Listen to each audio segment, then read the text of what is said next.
Sousenkyo news, a new music video, and some news that will interest some of you California people. I'm Mr. Josh Bucks, and this is the AKB48 group news of the week. Now, last week I didn't make a video, and I forgot the reason why. I think I was getting up early that Saturday, so I couldn't really edit in time plus film because I had other stuff to do. So this week we're going to have a 2-week in one video kind of deal today, which means that I will mainly be talking about major news. I won't talk about a lot of details like I usually do, even though it's not that much, but I will be talking general today. And some of this news might seem old to you, but then again, this could have happened like 2 weeks ago. So enough talking. If you haven't watched this series before, I go order of 48 graduated members and 46.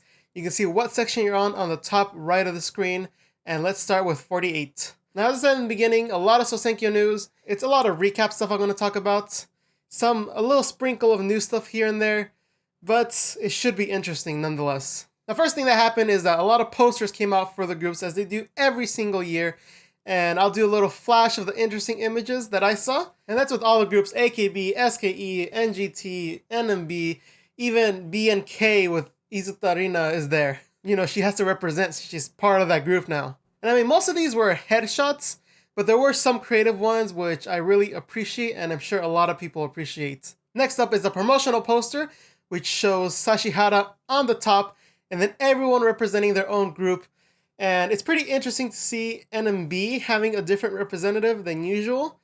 So that's pretty interesting, and having like new fresh faces is really a good thing to see. I mean, by 2 years, most of those will be fresh faces. I mean, the poster itself is pretty cool. They're showing a little bit more style to it. The fact that it has flags instead of just having like the little rectangle thing there really like bumps up the quality. I mean, even Stu48 is being represented now. Even though I have no idea who that girl is because I don't know any of the Stu girls right now, probably will do research, and you'll see later why I will do research. Again, like I said earlier, super cool of them to have even representatives for them. All we need is the BNK representative, right? And these posters have been put in places in Okinawa, preparing the people of Okinawa for all of the tourists that will come and visit for Sousenkyo time. Another thing that came out is the appeal videos for the AKB members. And although I haven't watched them, they're usually pretty good. Some of them are a little simple. In fact, down in the comments below, write down which ones I should watch and which ones you recommend other people who are reading the comments to watch.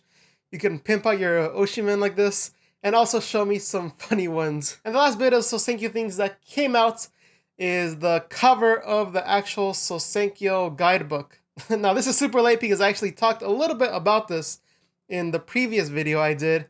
And, you know, the official picture came out and everything, the back came out and everything. And I mean, it came out pretty clean and pretty, but nonetheless, the predictions are still going to be wrong. Watch them all be right, and then me just looking like a fool. Next up, last bit of Sousenkyo, and that's something a little bit more recent, and that's where they're going to actually broadcast the Sousenkyo. From 12:30 a.m. to 7 p.m., it will be the concert and part of the Sousenkyo on BS Sky. And then later on, 7 p.m. to 9:30 p.m., it's going to be on Fuji Terebi. And that's usually like the last part of the Sousenkyo where a lot of the people watch on TV. Next bit of news is also a little late, but it is that everyone else got a headshot. The other week I talked about only Stu getting one, but now every single member gets one. I would flash them all on the screen, but that would take too much time on editing, and I don't want to sleep until 5 a.m. But I am happy that they finally got new ones, because now whenever I talk about a member, I can show new ones, which means I have to replace all the pictures in my folders. Next up, I teased a little bit about this before, but it's the Stu48, and the reason why I have to learn all the members is because they have a new TV show. Now, this will come out 27th of May, and it will follow the first steps of the group of Stu48. The title of this is actually going to be called Shukko STU48.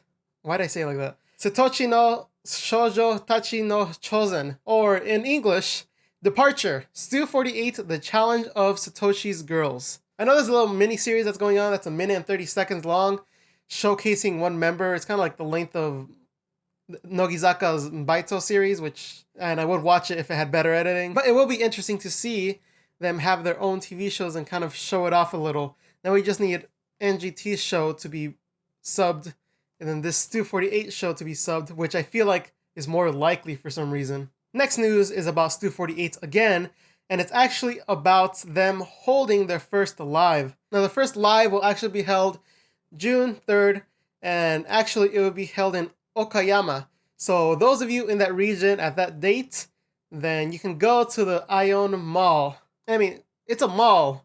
It's not a boat. Where's the boat? I'm gonna be drinking my shrimp cocktail while wearing a Hawaiian shorts with like a super Hawaiian shirt and, you know, just watching Stu48. So that's the dream right there. Maybe that's why Stu48 was invented. AKB wanted to be a tourist for one day. Which brings up another topic. Who's limited to going to this? Is it a big ship? I mean, it has to hold all those girls, right? It has to hold the girls, hold people, hold staff.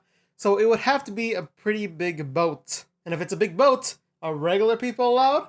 Or is it only fans? Because if regular people go, then I imagine there might be a little chaos.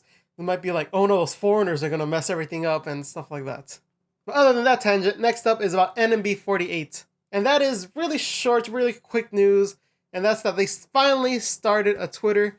Now, we know their YouTube channel, sometimes they upload videos specifically just on there.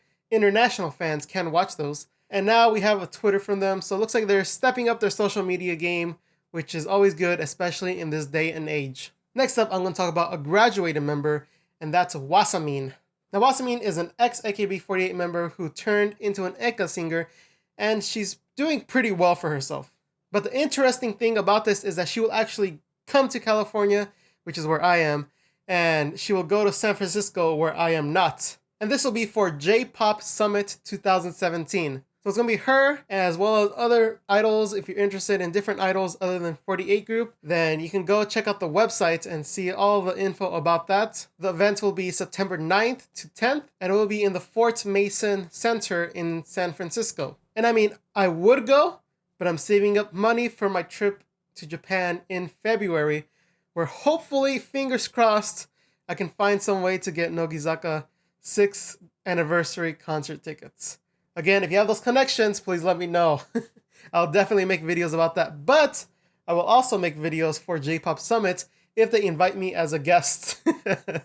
I mean, I won't be opposed to going if you guys invite me as a guest, really. But next up is about Nogizaka. And I will be talking about the third album and all the promotion they've done for it. First thing, they did showroom pairings. So it was like Sayuri with Mayan, and it was Ikuta with Himetan, and so many different pairings. And by the time this video goes up, all of the pairings will already be aired. So you can go to the usual sites and see the VODs of that. Another thing that Nogizaka did recently is with 7-Eleven. They did 3 different videos with them. First one was them making their own bento, and I talked about that last time. Another thing that they did is they made their own onigiri, and each member had to like make their own, and it was pretty interesting. Some of them made like ridiculously huge ones. Manatsu did her usual thing where she tries to get the audience to like her. It's super funny video. I didn't think it would be as interesting as it was. And the last one they did is a mannequin challenge, which is actually pretty old now, but it actually came out pretty cool. And check that out if you're interested to see what they could do with it. Oh, and by the way, for the third album, Umaretekara, Hajimete Mita Yume, which is the third album.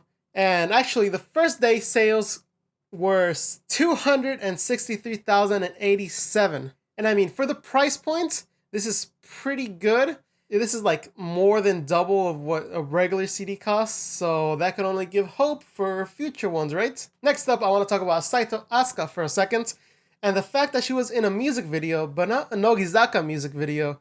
She was in a Mondo Grosso music video. And I mean, this is pretty different from what we've seen. I mean, we've seen like Ikuta Erika do a duet with some guy who is also in theater, but that was part of the album. This is Saito Asuka doing something separated from the group, so that was pretty interesting to see. And the music video itself was actually really cool. And link down below, international people can watch it, and it sounds really cool. It's very like dreamy, and the visuals are very nice. Definitely recommend watching that. And by the way, the album or CD comes out June 7th. Next up is Ikuta Erika, who I talked about like a second ago.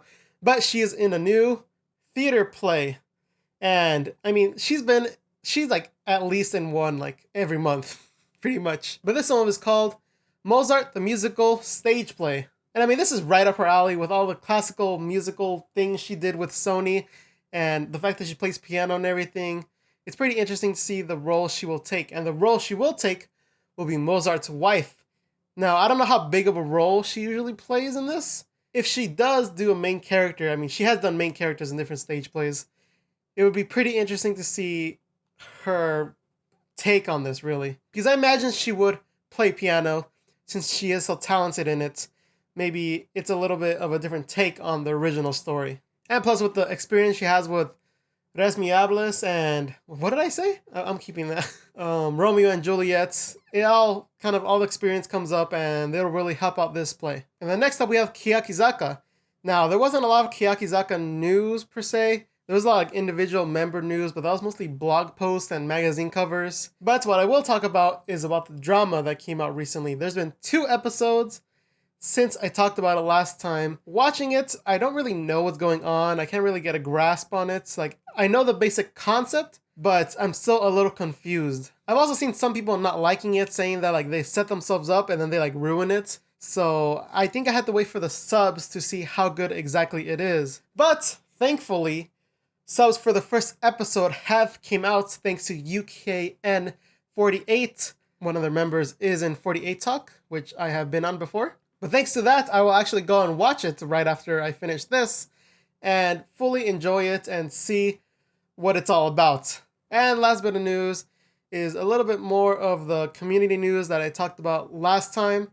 And this is a result of a survey that I talked about. The surveys have been accumulated. There was a lot of people, some of you guys who actually went to go do the survey. Really appreciate that you did that. You can go see down in the link below to see the results of it. It shows like the favorite member of everyone. It shows who should be the center, the most disliked member. Pretty interesting stuff there, and it's all international community.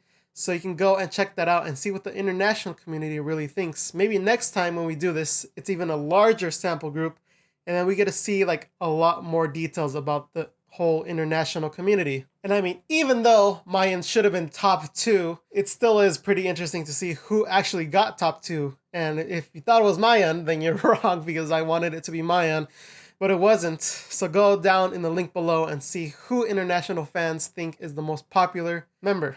And that'll do it for these 2 weeks accumulated to today's video. And next week, hopefully I'll be back to do the next week's video. Most likely, I mean, last week was just an exception.